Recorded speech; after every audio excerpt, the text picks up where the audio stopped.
बात का एहसास हो गया है कि पीटीआई से बात करने का मतलब ये है कि माइनस इमरान खान वो नहीं होगा, और अब जो भी अरेंजमेंट होगा उसमें इमरान खान को शामिल करना होगा और उसकी ब्लेसिंग लेनी होगी। असल मुज़ाकरात हो रहे हैं वो बुशरा बीबी के तवस्सुत से हो रहे हैं। बुशरा बीबी की मुलाकातें बिल्कुल। बहुत अहम शख्सियात से हो रही हैं मुस्तकिल। तो इसका मतलब ये है कि अब इस बात को रियलाइज कर लिया गया है कि हम माइनस इमरान खान आगे नहीं बढ़ सकते। जाहिर है कि डोनाल्ड ट्रंप और उनकी तमाम पार्टी बहुत गुस्से में है। उनका अग्रेशन उनके बयानात में झलक रहा है। सारे इदारों का नाम लेके कह रहे हैं कि वो वहां पे सबको निशाने इबरत बनाएंगे, उन तमाम जिम्मेदारों को। ज़्यादा होने का तो सवाल ही नहीं है, वो तो ऑलरेडी खौफजदा हैं, उसका इजहार कर चुके हैं, कह चुके हैं कि उनको वसवसे हैं। उनके तर्जुमान जो गैर एलानिया है, जावेद लतीफ साहब के बयानात अगर आप सुन लीजिए, अभी उस्मा बुखारी की जो प्रेस कॉन्फ्रेंस है, जो मुज़ाकरात असल हो रहे हैं, जो फैसले जहां पे होने हैं, उन फैसलों में अब ये हाँ करें ना करें, सेटलमेंट की तरफ चीजें जाती हुई दिखाई दे रही हैं, जो मुझे बहुत अच्छी उम्मीद है इस बात से। तो मुझे और आपको सबको उम्मीद रखनी चाहिए कि ये बंद गली से हम निकलें। इमरान खान के बाहर आने का मतलब ये होगा, या किसी भी तरह की अंडरस्टैंडिंग का मतलब ये होगा कि वो सारा का सारा जो सपोर्ट बेस अमेरिका में बैठा है, यूरोप में बैठा है, इमरान खान का सोशल मीडिया पे है या वैसे सपोर्ट बेस है, वो सारे का सारा प्रो पाकिस्तान हो जाएगा। यानी फिर वो जो एहतजाज आपको दुनिया भर में नजर आ रहे हैं, वो जो खुद पाकिस्तानी पाकिस्तान के खिलाफ कर रहे हैं, वो सिलसिला खत्म हो जाएगा। इलेक्शन मेरा ये ख्याल है कि इसी साल में, अब देखना ये कि जून में बजट है, तो उससे पहले होंगे या उसके बाद होंगे। शायद ये बजट जो है ये मौजूदा हुकूमत ही दे, उसके बाद फिर हम शायद तवक्को कर सकते हैं इलेक्शंस की। बिस्मिल्लाहिर्रहमानिर्रहीम, अस्सलाम वालेकुम नाज़रीन। सियासत डॉट पीके के साथ मैं हूं आपका मेज़बान सैयद अली नकवी, और इस वक्त मेरे साथ मौजूद हैं सीनियर एंकर पर्सन मारूफ तजज़ियाकार अनीक नाजी साहब। बहुत शुक्रिया आपका कीमती वक्त का। सर, एक पूरी दास्तान है 2024 के हवाले से होने वाले वाकयात, और जो वाकयात हुए उनके पीछे कुछ ऐसे फैसले थे, और वो फैसले ऑब्वियसली बरह रास्त तौर पर मुंसलिक हैं हमारी अदलिया से। अदलिया की साख, अदलिया की इख्तियारात, इनसे मुतालिक एक बड़ी नुमाया तौर पर तकसीम सामने आई 2024 में होने वाले जो वाकयात हैं उनसे पस पर्दा मौजूद फैसलों से। क्या समझते हैं 2025 में अदलिया की साख, इख्तियारात और ये चीज़ें, क्रेडिबिलिटी मजीद मजबूत होती दिखाई दे रही है, या फिर 25वीं 24 की तरह रहेगा? असल में जी, अदलिया का बदनसीबी से किरदार, वो तो जस्टिस मुनीर के फैसले से लेके आज तक हम उसको मिसाली नहीं कह सकते।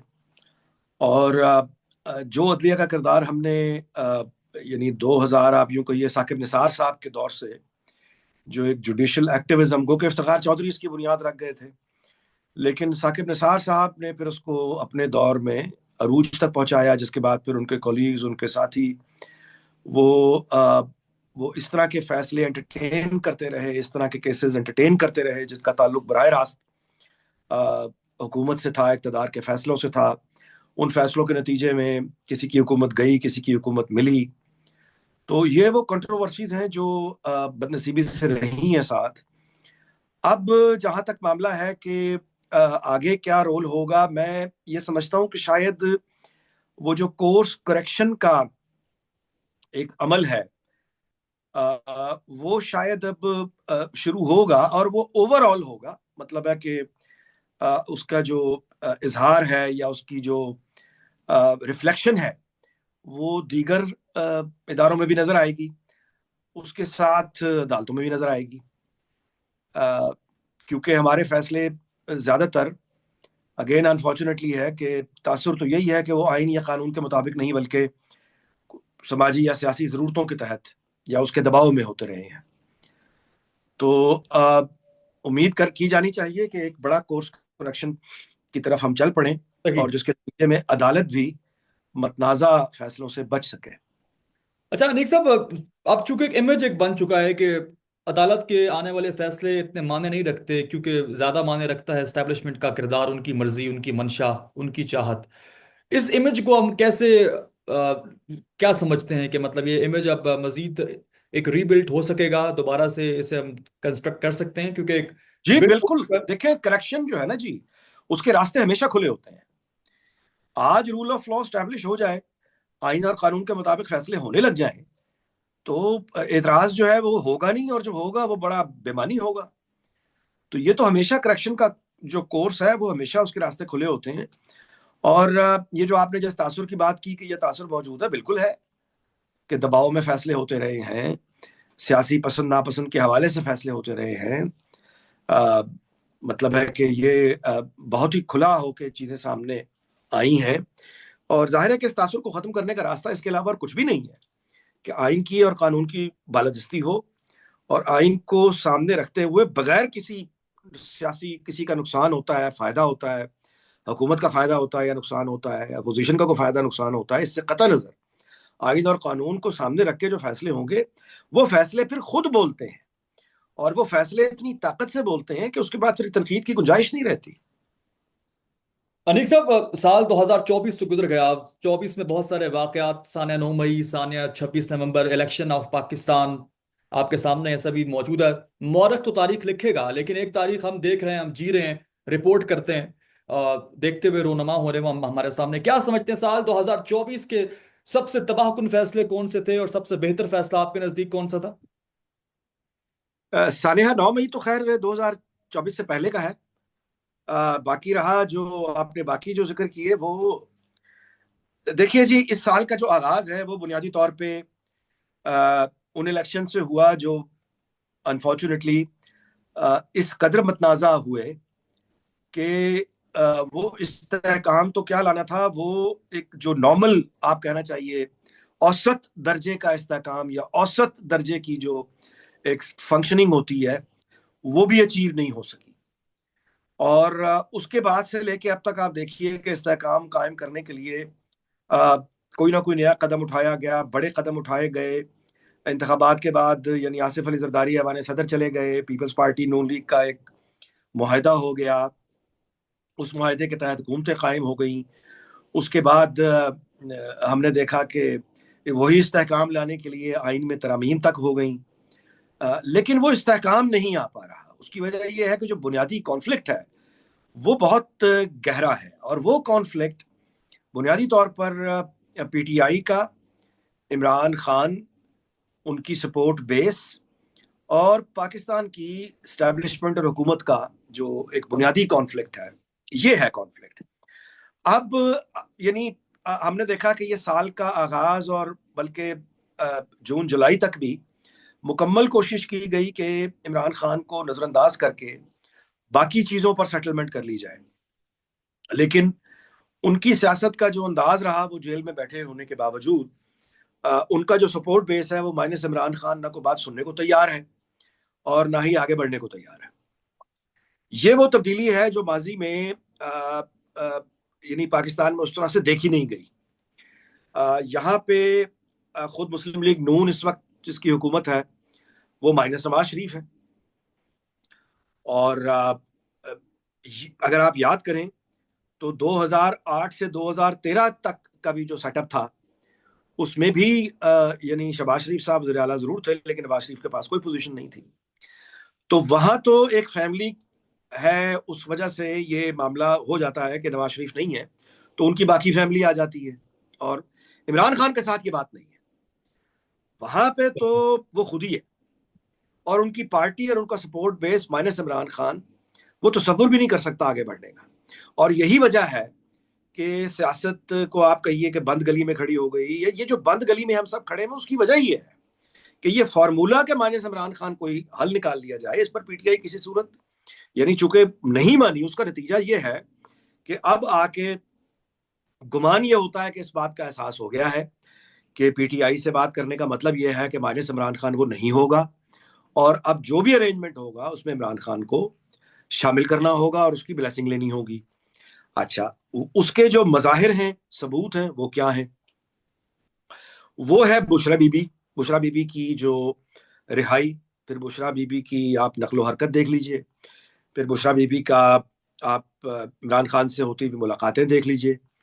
तो अ, यानी नुसरत जावेद साहब की बिल्कुल खबर ये दुरुस्त है कि जो असल मुज़ाकरात हो रहे हैं वो बुशरा बीबी के तवसुत से हो रहे हैं। ये खबरें भी आपने पढ़ ली हैं कि अब ये भी दावे बड़े यानी रेनाउंड जर्नलिस्ट ने कर दी हैं कि बुशरा बीबी की मुलाकातें बिल्कुल। बहुत अहम शख्सियात से हो रही हैं मुस्तकिल। तो इसका मतलब ये है कि अब इस बात को रियलाइज कर लिया गया है कि हम माइनस इमरान खान आगे नहीं बढ़ सकते, और मेरे नजदीक ये बात बहुत खुशाइंद है। देखिए, अब बैरूनी दबाव और बैरूनी जो मामलात होते हैं, हम मसलन मैं आपसे गुजारिश करना चाहूंगा कि डोनाल्ड ट्रंप की जो आती हुई इंतजामिया है, उनका लबो लहजा अगर आप गौर कीजिए तो वो कनाडा के साथ कहीं ज्यादा सख्त है और कहीं ज्यादा वो बुली कर रहे हैं पूरे मुल्क को।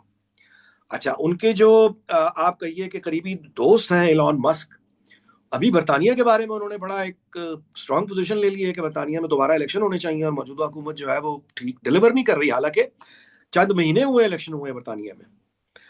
तो यहाँ बरतानिया से भी आप देख लें कि कोई जवाब उनका ऐसा नहीं है जो गुस्सा दिलाने वाला हो। कनाडा वाले भी खामोशी से वक्त गुजार रहे हैं और रीअसेस कर रहे हैं अपनी पोजीशन को कि उन्होंने आगे कैसे डील करना है।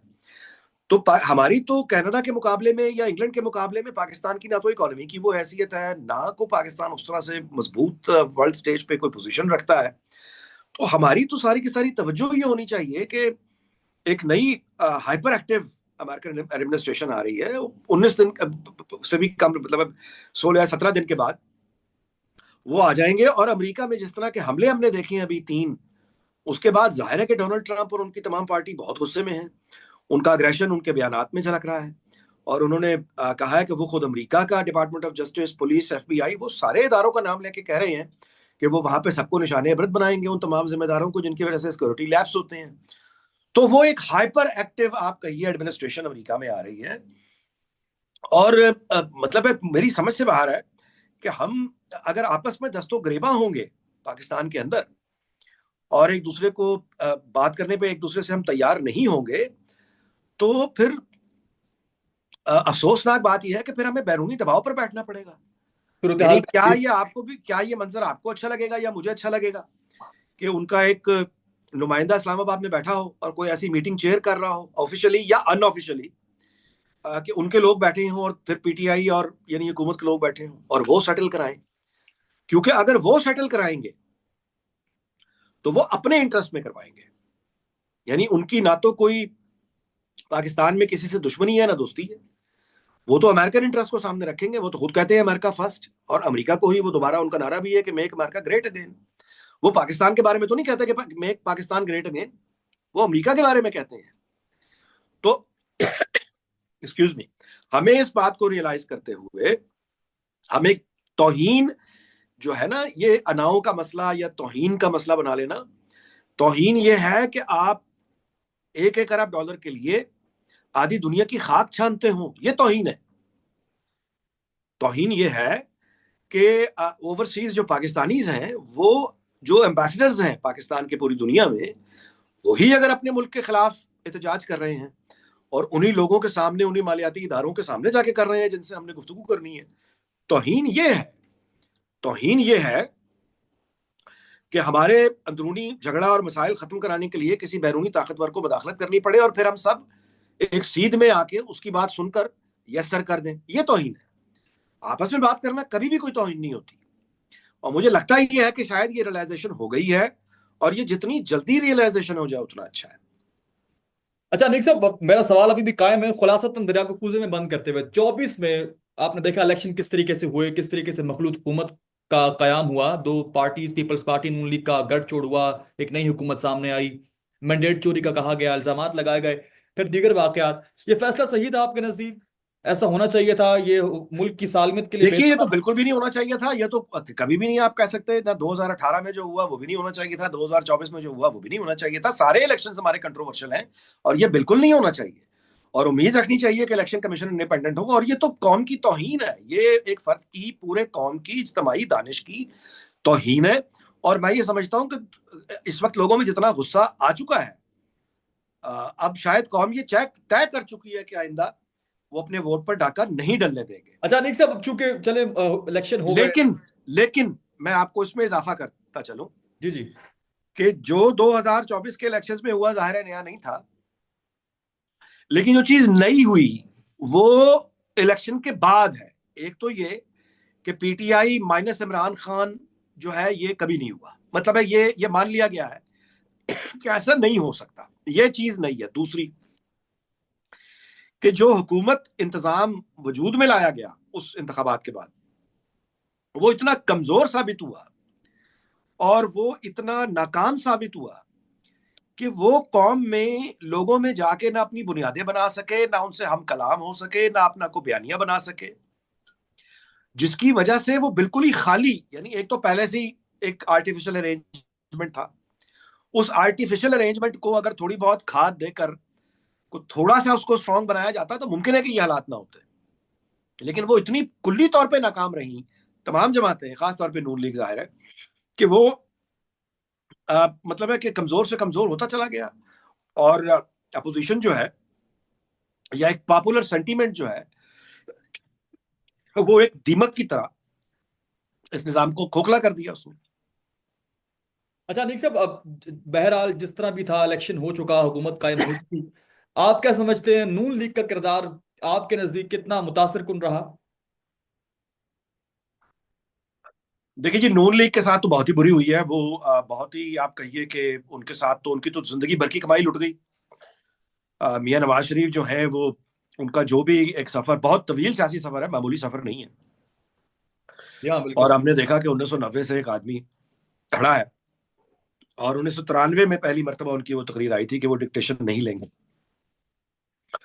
और उस वक्त से लेके आप देख लीजिए कि उनको नवाज शरीफ की जो, यानी सियासत में हैसियत रही है, माइनस नहीं कर सके उसे।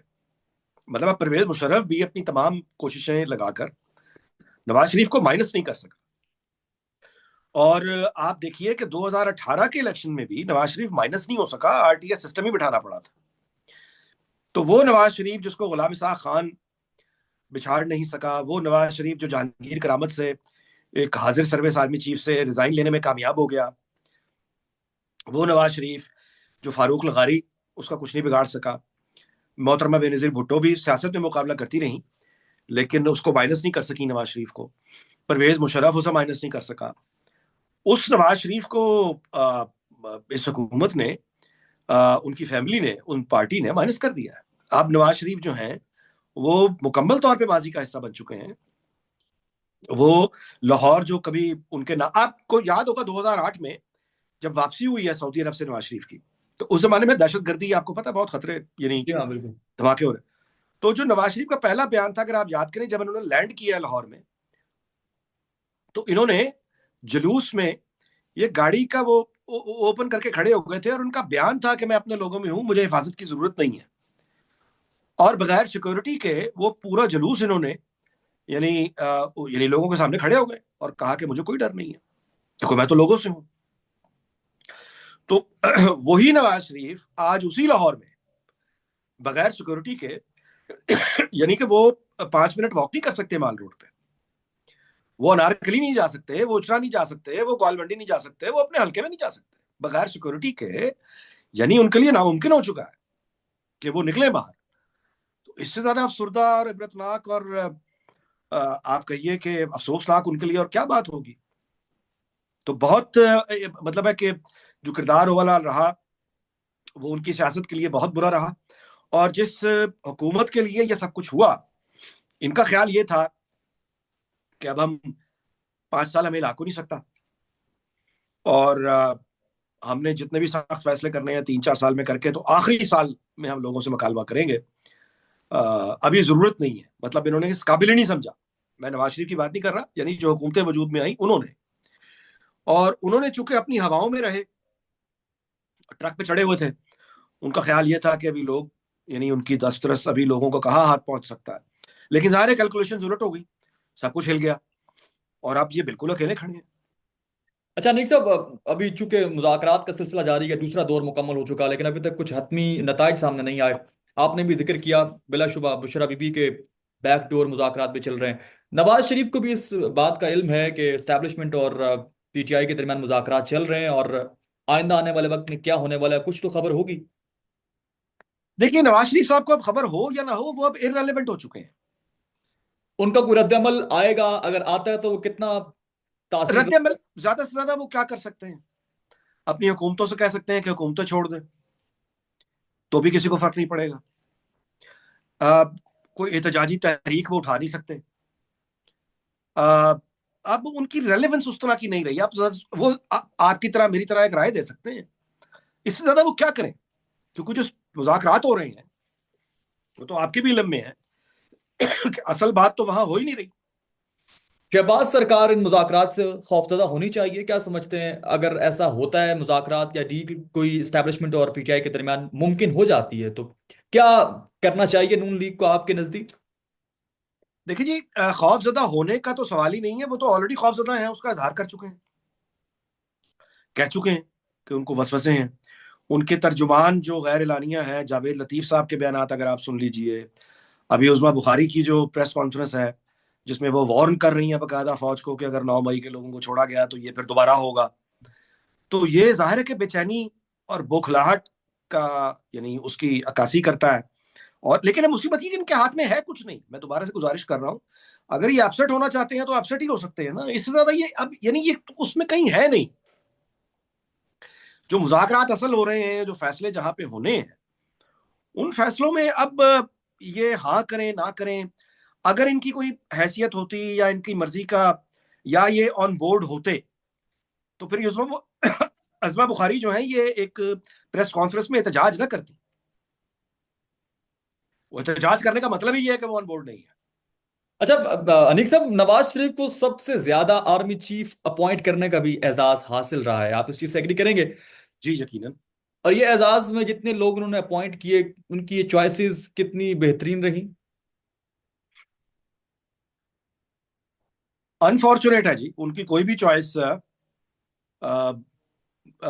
उनके साथ मैं नहीं समझता कि वो किसी एक चॉइस से भी खुश होंगे। अगर आप गौर करें तो अब्दुल वहीद काकड़ जो हैं, उनको उस वक्त ये अपॉइंटिंग अथॉरिटी प्रेसिडेंट होते थे, गुलाम इसहाक खान। उसके बाद जहांगीर करामत जो हैं, उनको बेनजीर भुट्टो की चॉइस थे। इनकी चॉइस तो परवेज मुशर्रफ थे।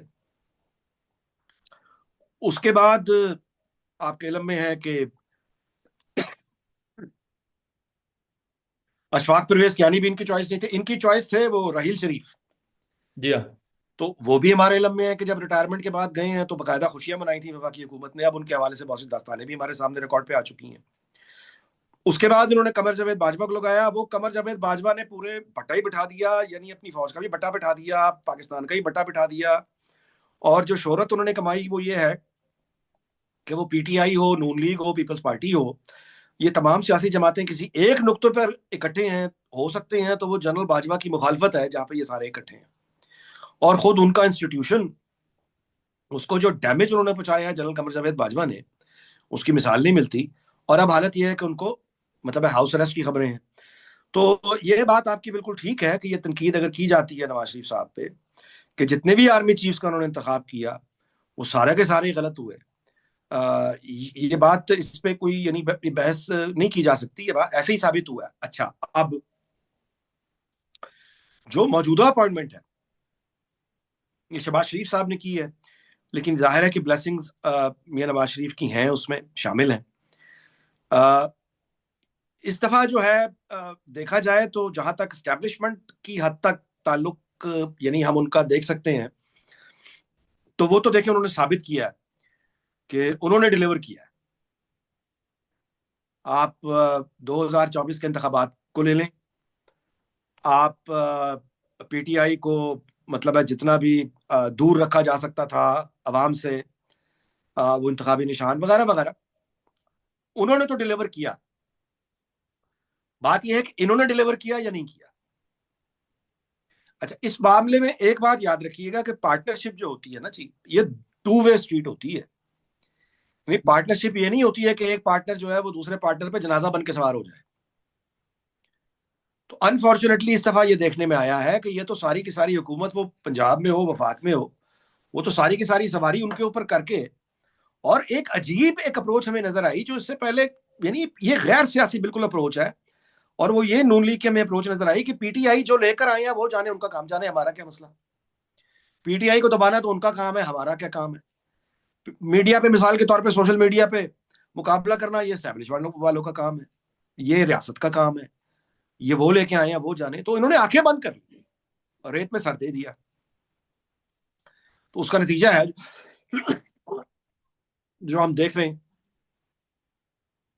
अच्छा अनीक साहब, मरियम नवाज साहिबा का किरदार, उनकी, चूंकि एक नवाज शरीफ आप जिक्र किया, इस चीज़ से कोई इख्तलाफ नहीं कर सकता बेशक।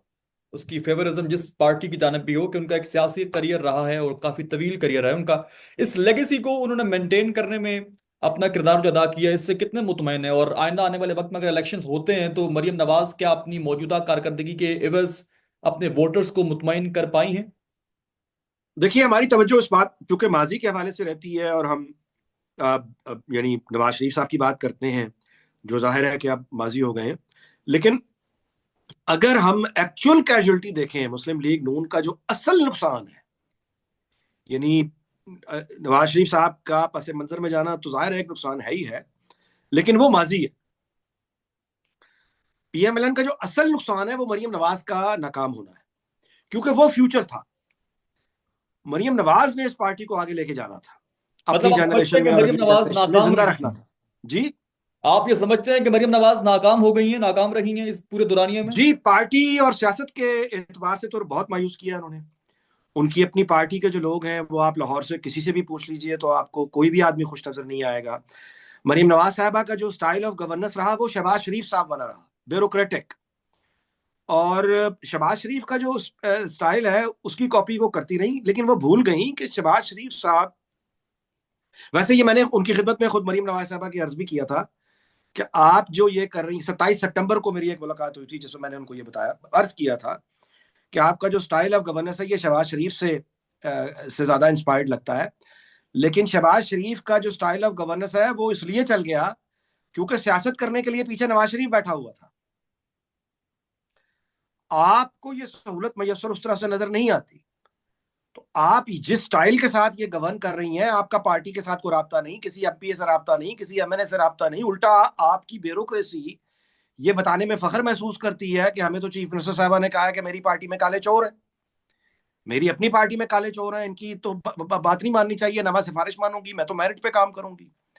अब उसका नतीजा ये निकला है कि वो पार्टी, बहरहाल आप देखें ना, आइडियलिज्म जो है ना, ये हवाओं में और खलाओं में रह के अचीव नहीं होता। आप अगर एक आइडियल समाज चाहते हैं तो उसकी स्ट्रगल आपको उसी जमीन पे करनी पड़ती है जिस पर आप रहते हैं। अगर आप ये चाहते हैं कि हर काम मेरिट पर हो और एमपी एमएनए का इस मतलब है कि आपकी पार्टी, अगर आप इस तरह का कोई निजाम चाहते हैं तो वो मौजूदा पार्लिमानी निजाम जो है इसके अंदर ये मुमकिन नहीं है।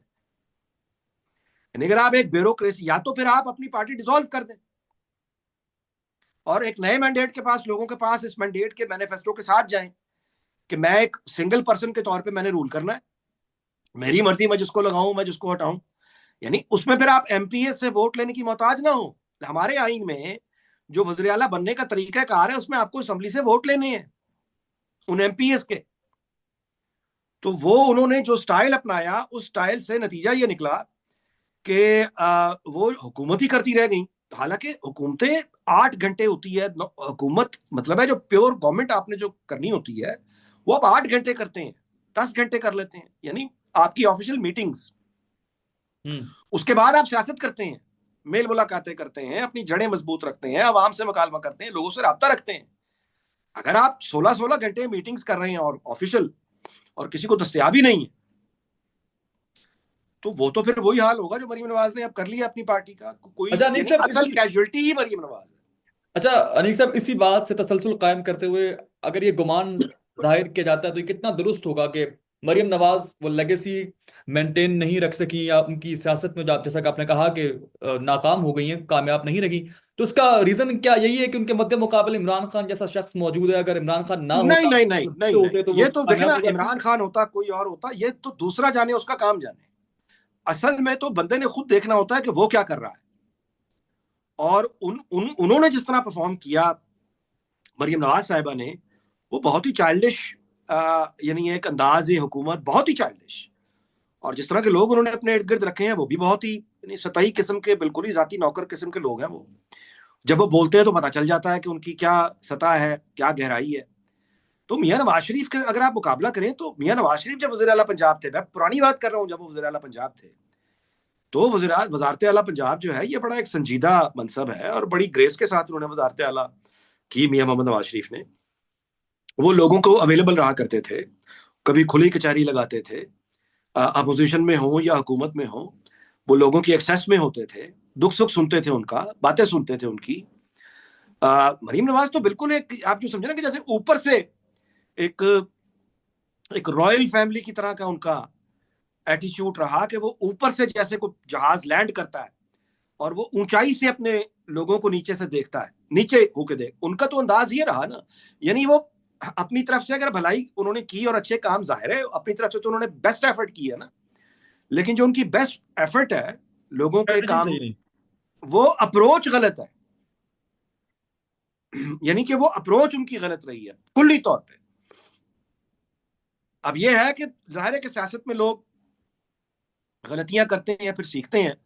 मुमकिन है कि मरीम नवाज जो है वो अब आइंदा फ्यूचर में कभी अपनी गलतियों से सबक सीखें, अगर इनका कोई फ्यूचर बच गया। क्योंकि जो जहां पे नून लीग इस वक्त खड़ी है, मैं नहीं समझता कि अब ये कभी रिवाइव हो सकती है। हाँ, एक चीज है कि अगर इस पार्टी में पहली मर्तबा अगर मेरिट नाफिज कर दिया जाए और क्यादत की जिम्मेदारी किसी कारकुन को दी जाए मेरिट पर, तो शायद वो रिवाइव कर ले।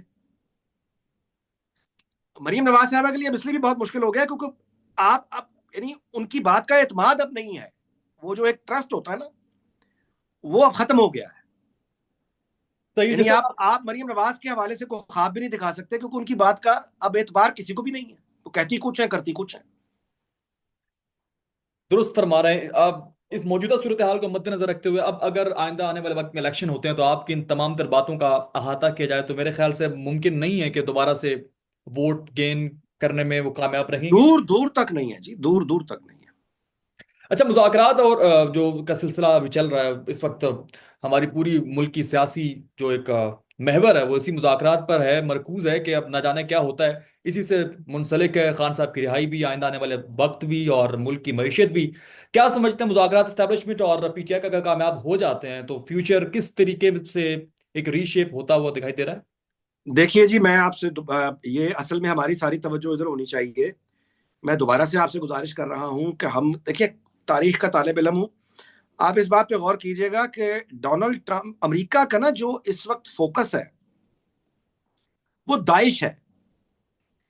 उनकी दुश्मन दाइश है, तालिबान नहीं है। यानी उनका जो फोकस है वो, अभी भी जो हमले हुए हैं वहां अमेरिका में, अब वो आईएसआईएस जिसको कहें या दाइश कहें, उनका फोकस उधर है। तालिबान उनका फोकस ही नहीं है। अच्छा, वही दाइश जो है वो तालिबान की भी दुश्मन है। तो यहां पे आके तालिबान और अमेरिकन इंटरेस्ट एक हो जाता है। चीन के साथ भी तालिबान के डिप्लोमेटिक रिलेशंस हैं। तो सबसे पहले तो ये देखना चाहिए कि अफगान तालिबान के साथ हमारा इस वक्त किसी मजीद जंग में जाना, ये हमारे लिए कितना, यानी हम इससे कैसे बच सकते हैं। तो वो अफगानिस्तान के साथ मामलात हों, भारत के साथ मामलात हों, अमेरिका के साथ मामलात हों, अरब वर्ल्ड के साथ मामलात हों, पाकिस्तान के अंदर एक मुस्तहकम निज़ाम होना चाहिए, एक मजबूत हुकूमत होनी चाहिए। दुनिया में जो बात करे पाकिस्तान से, वो उसको यकीन होना चाहिए कि मैं जिससे बात कर रहा हूँ उसके पीछे कौम खड़ी है। और इन तमाम चीज़ों का ये तभी होना पॉसिबल है कि एक इलेक्शन हो, फ्रेश इलेक्शन हो, कौम जिसको भी मैंडेट देती है वो इक़्तिदार संभाले। और उसके बाद फिर जो असल चैलेंजेस हैं, मैं दोबारा गुजारिश कर रहा हूं कि डोनाल्ड ट्रंप के आने से जो हमारी बहस है, वो हुकूमत हो या पीटीआई हो, उन दोनों की बहस डोनाल्ड ट्रंप की आने के बाद इमरान खान की रिहाई तक फंसी हुई है कि ट्रंप आके इमरान खान को रिहा करवाएगा या नहीं करवाएगा। एक का दावा है कि करवा देगा, दूसरे का दावा नहीं करवाएगा। ये बच्चों वाली बातें हैं। असल असल इम्तहान तो उसके बाद शुरू होना है। फर्ज कीजिए कि डोनाल्ड ट्रंप आके, इमरान खान से तो उसका कोई लेना देना नहीं है, अगर वो इमरान खान को रिहा करवा देते हैं और उसके बाद इमरान खान हुकूमत बनाने में कामयाब हो जाते हैं, तो अमेरिका तो कहीं नहीं जा रहा ना, वो तो वहीं बैठा है। आपके ख्याल में फिर वो इमरान खान से किस लहजे में बात करेगा? आपके ख्याल में फिर वो क्या क्या नहीं मांगेगा? यानी फिर वो कहेंगे ना कि हम तुम्हें लेकर आए हैं। एग्जैक्टली, बिल्कुल। जब वो ये कहेंगे कि हम तुम्हें लेकर आए हैं, तो उसके बाद फिर वो अपने इंटरेस्ट में फैसले करवाएंगे ना। बिल्कुल ऐसे ही। तो इस हम क्यों एक ऐसी पोजीशन में गए हुए हैं कि दूसरे एक्टर एक फॉरेन, उसको हम इतना विजिबली इन्वॉल्व कर लें कि उनकी वजह से इमरान खान को छोड़ना पड़े और फिर वो हुकूमत में आए, और उसके बाद वो खुद ऐसी पोजीशन में फंस जाए कि ना वो ना कर सकेगा ना हाँ कर सकेगा। क्यों इस पोजीशन में हम अपने आप को लेके जा रहे हैं? अब दूसरी तरफ आ जाइए कि मिसाल के तौर पर डोनाल्ड ट्रंप आता है और वो इमरान खान का शोर तो मचा रखा है उन्होंने। मौजूदा निज़ामी सेटअप, वो कोई उनसे इस तरह की यानी बात करता है कि आप इमरान खान को छोड़ दें, तो वो कहेंगे ठीक है, हम इमरान खान का मसला उठाना छोड़ देते हैं, आप हमारी फला फला बात मान लें। तो ये मौजूदा सेटअप जो है, ये एक मुकामी मसला, सियासी मसला इमरान खान, उससे जान छुड़ाने के लिए अल्लाह जाने फिर इनको क्या कुछ मानना पड़े। अच्छा, ये तो एक बयानिया है, लेकिन इस बयानिए की पॉसिबिलिटी पे अगर बात की जाए, इसके मुमकिन होने के इम्कानात पे बात की जाए, तो क्या लगता है ऐसा पॉसिबल होगा कि अब अगर वहां से दबाव आता है तो फिर हुकूमत और एस्टेब्लिशमेंट की चाहत पर कोई तवज्जो मरकूज नहीं की जाएगी, बल्कि वो ज्यादा हावी हो जाएगी इस चीज पे, उनकी जानिब से लेकिन कुछ सवाल है मुदाखलत? हमारा क्या, कैसे हम खड़े होंगे? मतलब है कि ये एक तो वो है ना कि जो मैं और आप आपस में बात करके हम नारे लगा लें, खुश हो जाएं, वो एक अलग बात है। एक हकीकत की दुनिया है, आप भी जानते हैं, मैं भी जानता हूं। हमें आईएमएफ के साथ अटैच रहना है, हमें ग्लोबल इकोनॉमी का हिस्सा बन के रहना है। हमारी लार्जेस्ट एक्सपोर्ट अमेरिका है। यूरोपीय यूनियन से हमें G+ का स्टेटस मिला हुआ है, जो सीधा सीधा कोटा है, फेवर है। तो अगर ये हमारे मतलब है कि आईएमएफ हमारे साथ आगे चलने से इनकार कर देता है, परफॉर्मेंस हमारी है जीरो, फाइनेंशियल परफॉर्मेंस तो हमारी कुछ नहीं है, बिल्कुल। तो वो फिर जाहिर है कि अगर दबाव डालेंगे तो दबाव में आना पड़ेगा। हम किस हद तक, मतलब है, या तो फिर ये है ना कि अब तालिबान है मिसाल के तौर पे, उन्हें कोई लेना देना नहीं है आईएमएफ के साथ, उनका मसला वर्ल्ड बैंक भी नहीं है। अब या तो बिल्कुल वो बन जाएं, दुनिया के मालियाती निजाम से हट जाएं और अपना खेती बाड़ी करके चलते रहें, लेकिन क्या इतनी बड़ी आबादी के साथ आप समझते हैं कि ये मुमकिन होगा? तो जाहिर है कि बैरूनी दबाव आएगा, उस बैरूनी दबाव के साथ हमें हम उसको रेजिस्ट नहीं कर सकते। बिल्कुल। अच्छा, अब क्या लगता है कि डील होती हुई दिखाई दे रही है कि ये बनी गाला मुंतकली या फिर डायरेक्टली रिहाई, जैसा कि कहा जा रहा है खान साहब की तरफ से जो मुतालबा और ख्वाहिश जाहिर की जा रही है, कितनी पॉसिबिलिटी है मौजूदा हुकूमत की पोजीशन को देखते हुए और एस्टैब्लिशमेंट के किरदार को देखते हुए और बैरूनी मुदाखलत को देखते हुए? देखिए, मुझे तो लगता है कि कोई ना कोई सेटलमेंट की तरफ चीजें जाती हुई दिखाई दे रही हैं, जो मुझे बहुत अच्छी उम्मीद है इस बात से। और अगर आप गौर करें तो ये इमरान खान का देरीना मुतालबा ये था कि वो मुज़ाकरात बुनियादी तौर पे एस्टेब्लिशमेंट से ही करना चाहता था, वो हुकूमत को तो समझते ही कुछ नहीं थे। और दस्तयाब इतलात के मुताबिक और बुशरा बीबी की नकलो हरकत जो हम देख रहे हैं, उसके मुताबिक वो उनकी फरमाइश पूरी भी हो गई है, यानी बराह रास्त एक मुज़ाकरात भी यानी शुरू दिखाई होता है कि शुरू है। तो मुझे और आपको सबको उम्मीद रखनी चाहिए कि ये बंद गली से हम निकलें, और इससे पहले कि हमारे बाहर जो जो हमारे मसाइल हैं, वो इकट्ठे होकर खुदा ना खास्ता हम पे कोई अजाब आ जाए और हम आपस में दस्तों गिरेबा हों, उससे बेहतर है कि हम अपने आप को जितना बेहतर हो सकता है सेटल करें। हमीद गुल के बेटे अब्दुल्ला गुल ने दावा किया कि ट्रंप जो है वो अब इस हवाले से आगे चल के बात नहीं करते हुए दिखाई देंगे। कुछ ऐसी सूरत हाल क्रिएट हो जाएगी हमारे मुझे मालूम एस्टैब्लिशमेंट नहीं में? है कि डोनाल्ड ट्रंप जो है वो अब्दुल्ला गुल साहब उनके एडवाइजर हैं या नहीं है, या ये कि व्हाइट हाउस में कौन है सुनता है जो अब्दुल्ला गुल साहब की। मेरे इल्म में ऐसी कोई बात है नहीं, जिस बुनियाद पर उन्होंने ये कहा है कि डोनाल्ड ट्रंप जो है, क्योंकि डोनाल्ड ट्रंप अगले घंटे में क्या करेगा ये तो उसकी बीवी नहीं बता सकती। उसकी तो सारी शोहरत ही ये है कि वो अनप्रिडिक्टेबल आदमी है। तो उसके बारे में ये दावा करना कि वो ये सेम कहेगा लाइक या खान वो नहीं साहब। कहेगा, ये तो ये तो वही है कि जिस तरह आप कोई तोता फाल या कोई नजूमी वगैरह बिठा लेते हैं, उनसे पेश गोइयां करा लेते हैं, प्रोडिक्शंस करवा लेते हैं। डोनाल्ड ट्रंप के बारे में आप कैसे कह सकते हैं कि वो ये बात करेगा या नहीं करेगा? ये तो बात मजाक खेज बात है ये। अच्छा, अभी सूरत हाल एक बयानिया क्रिएट हो रहा है, जैसे अभी मौजूदा तौर पर हुकूमत और खान साहब एक मद्दे मुकाबल हैं। अब आंदा रिहाई से मुतालिक ये लग रहा है जैसे कि ट्रंप की तरफ से गुमान जाहिर हो रहा है कि वो मुदाखलत करके रिहाई का मुतालबा करेगा। तो अब अमरीकी हुकूमत यानी कि ट्रंप की काबीना और हमारी स्टैब्लिशमेंट मद्दे मुकाबल आएंगी इससे मुतालिक, अगर वो खान साहब की रिहाई के। देखिए जी, जहां तक तो पाकिस्तान के अंदर का ताल्लुक है, इमरान खान का मुकाबला ना तो इस हुकूमत से है, ना ये मद्दे मुकाबल कभी थे। इमरान खान का तो बेसिकली वो तो स्टैब्लिशमेंट का जिक्र करता रहा है हमेशा से, वो तो वहां पे है मामला। और मैंने जैसे दोबारा गुजारिश की कि अमेरिका से अगर फोन आ गया और डोनाल्ड ट्रंप जिस तरह के लबो लहजा, खास तौर पे उन हमलों के बाद जो अमेरिका में हो गए हैं, अब जो उसका लबो लहजा है, वहां से अगर फोन आएगा तो मैं नहीं समझता कि हम प्रेशर उसको बर्दाश्त करने के, यानी अ, हम इस काबिल नहीं है, तो हमें फिर बात माननी पड़ेगी। सही। अच्छा अलीक साहब, आखिर में खुलासतन मुस्तकबिल करीब में या मुस्तकबिल बईद में क्या लग रहा है कि कभी ऐसा मुमकिन होगा आने आने वाले वक्त में कि खान साहब, नून लीग और जरदारी कभी एक टेबल पे एक मुत्तफिक होकर बैठ सके, एक गठजोड़ इनका मुमकिन होता हुआ दिखाई दे रहा है, या बिल्कुल कोई? देखिए, आइडियली तो यही है, आइडियली तो यह है कि ये सारी सियासी जमातें बैरूनी खतरात के को देखते हुए इकट्ठे बैठे हैं और कोई नेशनल डायलॉग की तरफ जाएं, लेकिन ऐसा होना मुमकिन नहीं है, होगा नहीं। फाइनली तो हम यही देखेंगे कि इमरान खान के बाहर आने की देर है। जब वो रास्ता खुल जाएगा, उसमें महीना लगे, 2 महीना लगे, उसके बाद इलेक्शन, मेरा ये ख्याल है कि इसी साल में। अब देखना यह कि जून में बजट है, तो उससे पहले होंगे या उसके बाद होंगे। शायद ये बजट जो है ये मौजूदा हुकूमत ही दे, उसके बाद फिर हम शायद तवक्को कर सकते हैं इलेक्शंस की। तो उसके बाद जाहिर है फिर जो कौम का फैसला होगा वो होगा।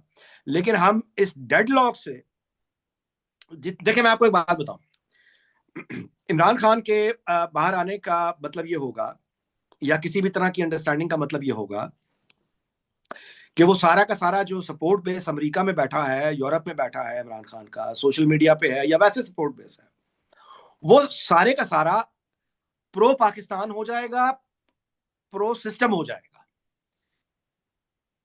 यानी फिर वो जो एहतजाज आपको दुनिया भर में नजर आ रहे हैं, वो जो खुद पाकिस्तानी पाकिस्तान के खिलाफ कर रहे हैं, वो सिलसिला खत्म हो जाएगा।